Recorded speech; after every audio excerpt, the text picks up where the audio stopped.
আসসালামু আলাইকুম। দূরে ও কাছে যে যেখানে আছেন সবাইকে আন্তরিক শুভেচ্ছা জানাচ্ছি। আমি টিএ অ্যানালিস্ট আকা তৌফিক কামাল। আহ, বহুদিন ধরে আমি চেষ্টা করছি আপনাদেরকে টেকনিক্যাল অ্যানালিস্ট শেখানোর। আমার ফেসবুক গ্রুপ ক্রিয়েট করার উদ্দেশ্য ছিল না যে আমি মানুষকে বাই অথবা সেল সিগন্যাল দিয়ে শেয়ার ক্রয় বিক্রয় করে মুনাফা করাবো, বরঞ্চ এটা অন্যরা করছেন এবং অনেক আগে থেকে এটা ফেসবুকে হয়ে আসছে। এটা এক ধরনের সাইবার ক্রাইমও বটে।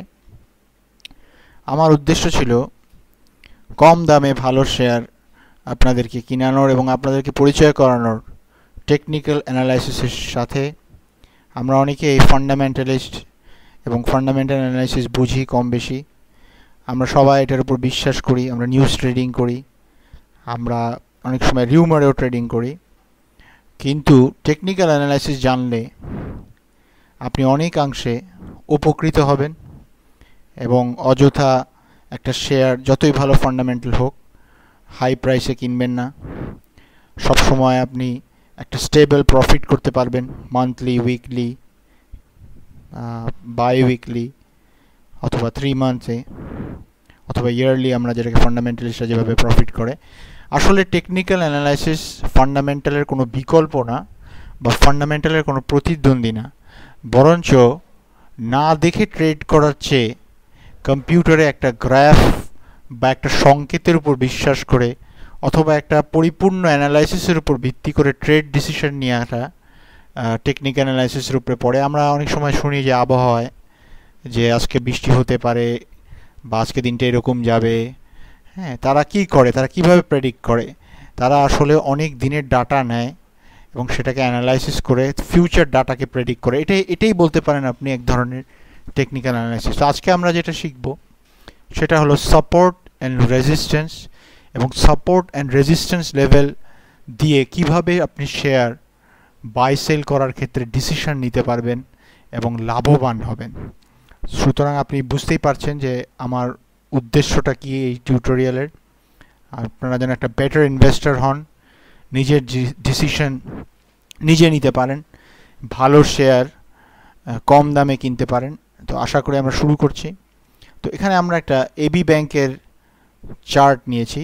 আমরা এবি ব্যাংক একটা স্ট্রং ফান্ডামেন্টাল শেয়ার, ব্যাংকিং খাতে এর পি রেশিও কম, ইপিএস ভালো, বরাবরই ভালো ডিভিডেন্ড দিয়ে আসছে। তো এটা একটা ফান্ডামেন্টালি কিন্তু স্ট্রং শেয়ার। তো এখন আমরা দেখতে চাচ্ছি যে এবি ব্যাংকের রিসেন্ট অগাস্ট, সেপ্টেম্বর, জুলাই এর মধ্যে সাপোর্ট লেভেলটা কি আমি একটু বলে রাখি। সাপোর্ট লেভেল প্রাইস বা শেয়ারের সাপোর্ট প্রাইস হলো সেই দামটা যার নিচে খুব রিসেন্ট সময়ে শেয়ারটা পড়ে নাই বা যায় নাই। আমি আবার বলছি, সাপোর্ট লেভেল প্রাইস বা শেয়ারের সাপোর্ট প্রাইস। আমরা অনেক সময় বলি বন্ধুরা, আমরা যোগ করি যে এবি ব্যাংক কিন্তু অনেক কম দামে আছে, কিনে রাখ, বাড়বে।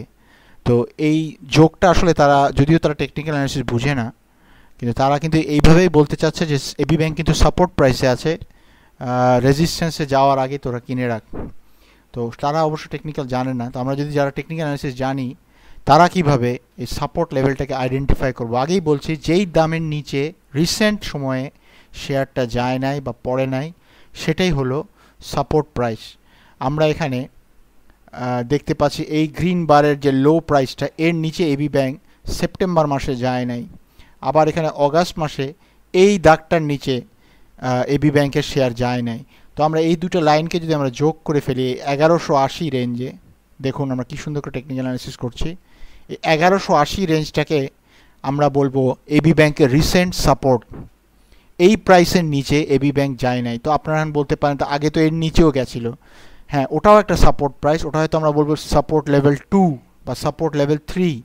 কিন্তু রিসেন্ট, আমরা কিন্তু ট্রেড করছি রিসেন্ট ডাটা নিয়ে, আমরা কিন্তু খুব ওল্ড ডাটা নিয়ে ট্রেড করছি না।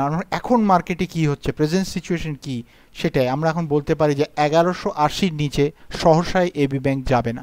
কেন? কারণ এবি ব্যাংকের রিসেন্ট সাপোর্ট লেভেল 1180। এটা একটু নিচে হতে পারে, 1170 হতে পারে, তবে আমরা একটা আইডিয়া করে নিলাম। এখন আমরা জানবো এবি ব্যাংকের রিসেন্ট রেজিস্ট্যান্স লেভেল কি। আমরা অনেক সময় বন্ধুদেরকে বলতে শুনি যে এবি ব্যাংক কিন্তু কিনিস না, অনেক বাড়ছে, আর বাড়বো না।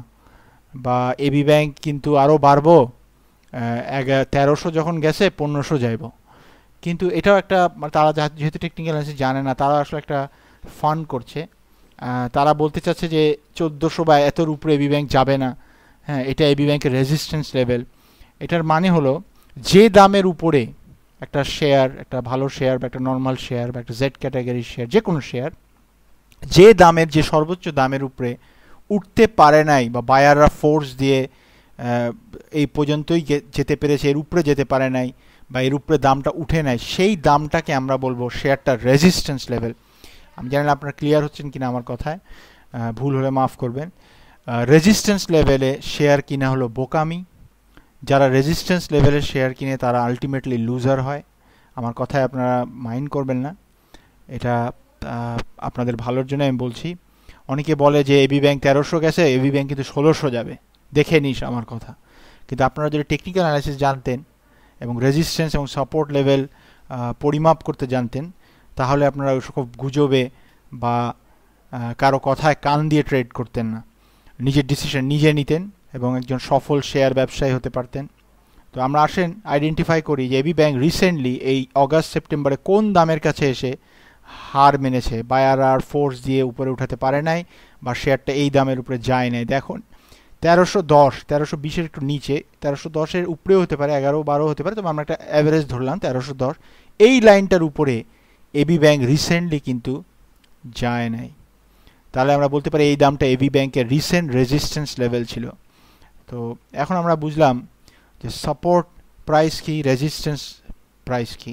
আমি সবসময় আপনাদেরকে বলি যে সাপোর্ট প্রাইসে যখন সেটা কম মূল্যে আছে তখন কিনে রাখুন। আজকাল আমি দেখেছি যে অনেক টেকনিক্যাল অ্যানালিস্ট অনেক